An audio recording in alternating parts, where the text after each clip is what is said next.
जय हिंद। इस video series में हम सीखने वाले हैं संविधान किसे कहते हैं, संविधान है क्या और संविधान में क्या क्या चीज़ को लिखा गया है। फर्स्ट ऑफ ऑल आप सभी को मेरा दिल से शुक्रिया, क्योंकि आप लोगों ने इससे पिछले वाले वीडियो को इतना प्यार दिया, इतना आपने शेयर किया, आपने देखा, इसके लिए थैंक यू वंस अगेन। और हम ये उम्मीद करते हैं कि आपको मेरी ये प्रयास अच्छी लग रही होगी तो आप इस वीडियो को शेयर और करेंगे। देखिए, संविधान का मतलब क्या होता है। संविधान एक तो आप जानते हैं कि संविधान एक किताब है, इतना तो पता ही आपको है। उस किताब में क्या लिखा गया है, नियम और कानून। इतना बात तो सबको पता है कि संविधान में एक किताब है जिसमें नियम कानून लिखा गया है। चलिए, यदि आप एक स्कूल स्टूडेंट हैं तो आपको तो एग्जाम में लिखना पड़ेगा, उसके लिए कुछ आपको रट्टा मारना पड़ेगा क्योंकि लिखना वहाँ पे है। चलिए, आपके लिए क्या याद कीजिएगा, व्हाट इज कॉन्स्टिट्यूशन, संविधान क्या है। तो आप लिखिएगा कि a constitution is a set of rules and regulation. यहाँ तक याद करने में आई थिंक कोई दिक्कत नहीं होगा, फिर से रिपीट कीजिएगा।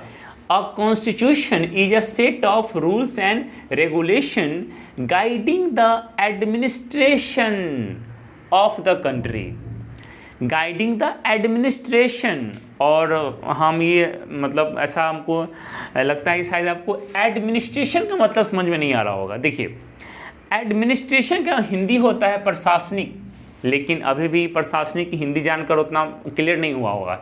एग्जाम्पल समझिए। देखिए, एडमिनिस्ट्रेशन का मतलब क्या होता है, व्यवस्था करना, सुव्यवस्था, मतलब कि इतना आसान व्यवस्था कर देना ताकि किसी भी तरह का कोई परेशानी ना आए। एग्जाम्पल देखिए, दुर्गा पूजा होता है, आप सभी जानते हैं। जब दुर्गा पूजा होती है उसमें क्या होता है, लोग भीड़ इकट्ठा हो जाती है ज़्यादा। उस भीड़ को संभालने के लिए हम क्या करते हैं, बहुत सारे वॉलेंटियर बनाते हैं। उसके बाद भी बहुत सारा हम एक जैसे कि एक क्या बोलते हैं, एक बड़ा पैसेज बना देते हैं कि लोग इस माह जाएंगे और उस माह निकल जाएंगे। अब देखिए, ये जो व्यवस्था कर दिया है इससे क्या होती है, लोगों की भीड़ इकट्ठी नहीं होती है, भगदड़ नहीं मचता है, लोग इत्मीनान से आते हैं, पूजा करते हैं और निकल जाते हैं।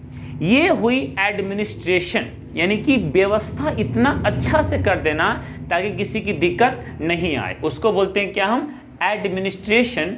तो वो क्या करेगा, एडमिनिस्ट्रेशन करेगा हमारे कंट्री को कि हमारा कंट्री कैसे चलेगा, किस नियम और कानून पे चलेगा ताकि हमारे लोगों को ज़्यादा से ज़्यादा बेनिफिट मिले और कम से कम परेशानी मिले। इसलिए कहा गया है क्या, administration of the country. I think आपको ये बात समझ में आ गई होगी। लेकिन संविधान जो है, उस संविधान में 3 मेन बात है। कितने मेन बात है, 3 मेन की पॉइंट्स इन आवर कॉन्स्टिट्यूशन।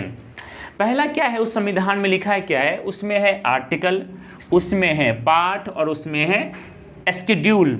आप लोग बहुत लोग शेड्यूल भी कहते हैं, दोनों क्या, दोनों सही है, शेड्यूल, पार्ट्स और आर्टिकल।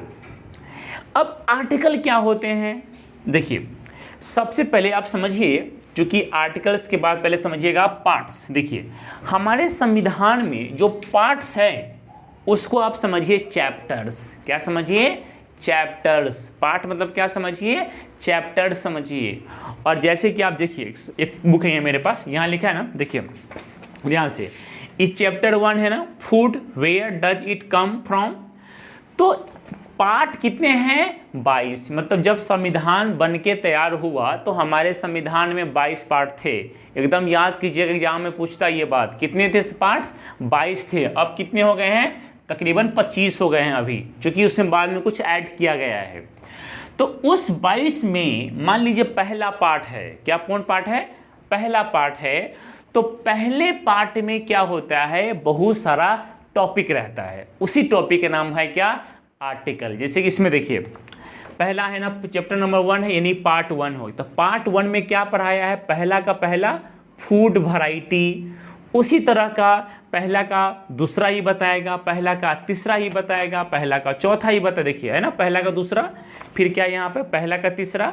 ये क्या बता रहा है कि एक पार्ट में, इट मीन्स एक चैप्टर्स में बहुत सारे टॉपिक होते हैं, उसी टॉपिक को कहा गया है आर्टिकल।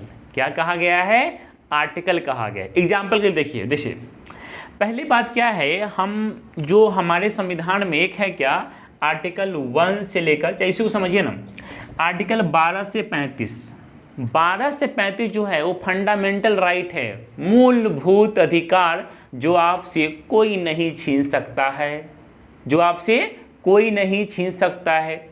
तो मूलभूत अधिकार को रखा गया है पार्ट 3 में। किस में रखा गया है?